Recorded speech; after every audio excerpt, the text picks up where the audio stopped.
Et go, et c'est parti. Bonsoir tout le monde. Bonsoir tout le monde. Alors, ce que je vais vous faire voir, je vous ai parlé la dernière fois quand j'étais dans le Pas-de-Calais, je faisais du théâtre.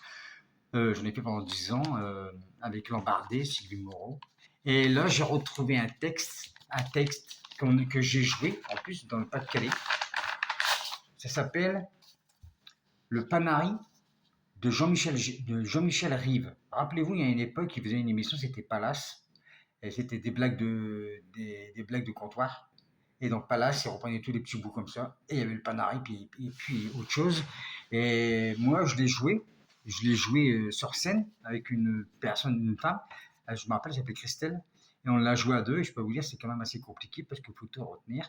Et ce que je vais faire, c'est que je vais le faire, mais à l'italienne. À l'italienne. En fait, quand on dit à l'italienne, c'est que je vais le jouer moi, mais avec le texte. Voilà, j'ai le texte là, ici. Là, j'ai le texte ici. Voilà, en fait, ma femme s'appelle Luciane, et moi, je m'appelle Hugues Jean. Mais on est des bourgeois. Du coup, je vais parler bourgeois, parler bourgeois. Je vais mettre les points, mettre les intonations où ce qu'il faut, quoi. Voilà. Et puis, je vais faire le sketch. Voilà, j'espère qu'il peut durer trop longtemps non plus. Et je vais me régaler parce que c'est deux bourgeois, en fait, qui.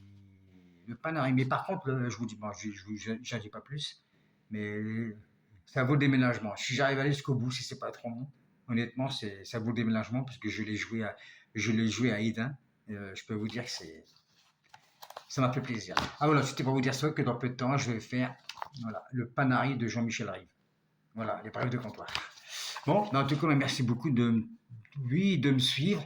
Et c'est comme une personne me disait tout le temps, me dit Marcel, toi, par rapport à ce que je fais, tu es un pain sans rire. Oui, c'est vrai, je suis un pain sans rire. Un peu comme, comment il s'appelle, Jean-Yann, ben, tous ces gens-là, quoi. Albert Dupontel, machin, ben, oui, j'adore. J'adore ça.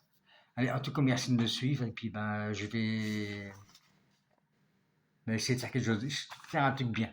Voilà, je vais préparer. Et après, logiquement, j'aurais chanté aussi Hubert Félix Stéphane, la fille du coupeur de joint. En ce moment, je l'ai en tête et je l'apprends un petit peu. Et puis, je le ferai aussi après. Voilà quoi.